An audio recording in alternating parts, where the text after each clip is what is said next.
கொட்டாஞ்சேனை மாணவி விவகாரம் மரண விசாரணை சாட்சி பதிவுகள் ஆரம்பம் என்பதான ஒரு செய்தி வெளியாக இருக்கிறது.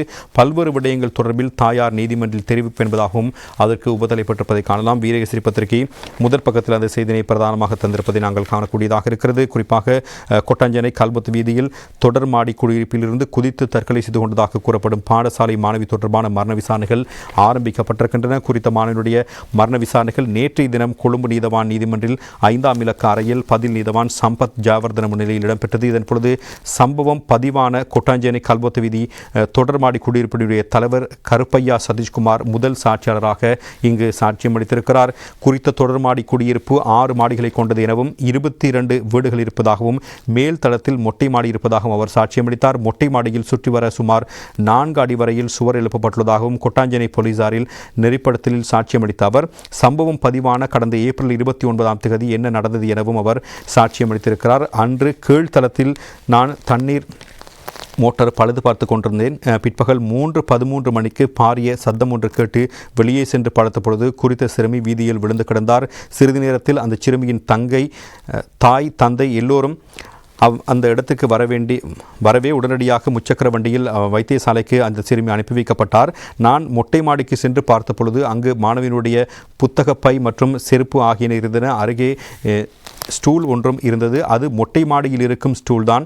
இதற்கு முன்னர் அந்த சிறுமி மொட்டை மாடியில் படிப்பதை எனது உதவியாளர் கண்டிருக்கிறார். உண்மையில் இந்த சம்பவம் நடப்பதற்கு சுமார் 1 மணி நேரத்துக்கு முன்னர் அந்த சிறுமி ஒருவரிடம் யாருக்கோ அழைப்பெடுக்க தொலைபேசியை கேட்டுள்ளதாகவும் அப்போது தொடர்மாடி குடியிருப்பினுடைய பாதுகாப்பு உத்தியோகத்தர் அதனை கொடுக்க வேண்டாம் என கூறி தடுத்துள்ளதாகவும் பின்னர் அறிந்து கொண்டேன் எனவும் அவர் சாட்சியம் அளித்திருக்கிறார். அதனைத் தொடர்ந்து 2ஆம் சாட்சியாளராக சிறுமியினுடைய தாய் வேலாயுதம் சமிலா குமாரியின் சாட்சியம் பதிவு செய்யப்பட்டது.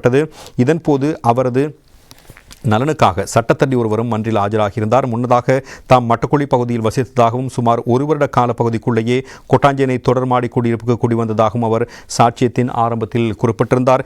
எனக்கு 2 பிள்ளைகள், மூத்தவள் 15 வயதான மகள், அவளே சம்பவத்துக்கு முகம் கொடுத்தவர். மற்றையது 2.5 வயது மகள் 2015ஆம் ஆண்டு முதல் 2024ஆம் வரை பம்பலப்பட்டியில் உள்ள பிரபல மகளிர் பாடசாலையில் கற்றார்.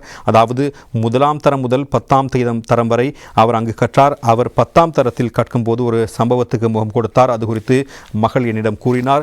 அந்த பாடசாலையினுடைய கணித பாட ஆசிரியர் கணித அறையில் வைத்து தன்னுடன் தவறாக நடந்து கொண்டதாக மகள் கூறினார். சம்பவம் நடந்து சுமார் 2 வாரங்களின் பின்னர் அவர் இதனை என்னிடம் கூறினார். ஆனால் என்னிடம் கூற முன்னர் பாடசாலையின் அதிபரிடம் முறையிட்டதாக மகள் தெரிவித்தார் என்பதாக அவர் சாட்சியம் வழங்கியிருக்கிறார். நான் இதனை அறிந்து கொண்டதும் பாடசாலைக்கு சென்று அதிபரை சந்தித்து தொடர்பாக கேட்டேன். அப்பொழுது மகள் முறையிட்டதை அதிபரும் உறுதி செய்தார். ஆனால் மகள் திரைப்படம் பார்த்துவிட்டு ஏதோ ஒரு விடயத்தை கற்பனையில் சொல்வதாக அவர்கள் கூறினார்கள். 2024 செப்டம்பர் முதல் மகளுக்கு இருந்த தலைவலி மற்றும் பாடசாலை செல்வதில் ஆர்வம் இன்மை ஆகியவற்றை மையப்படுத்தி வைத்தியர் ஒருவரிடம் ஆலோசனை சிகிச்சை பெறப்பட்டது. தனியார் வைத்தியசாலை ஒன்றில் வைத்தியர் ஷெஹான் வில்லியம்ஸிடம் அவ்வாறு சிகிச்சை பெற்றோம். அந்த வைத்தியரிடமே தொடர்ச்சியாக மகளை நான் முன்னிலைப்படுத்தினேன்.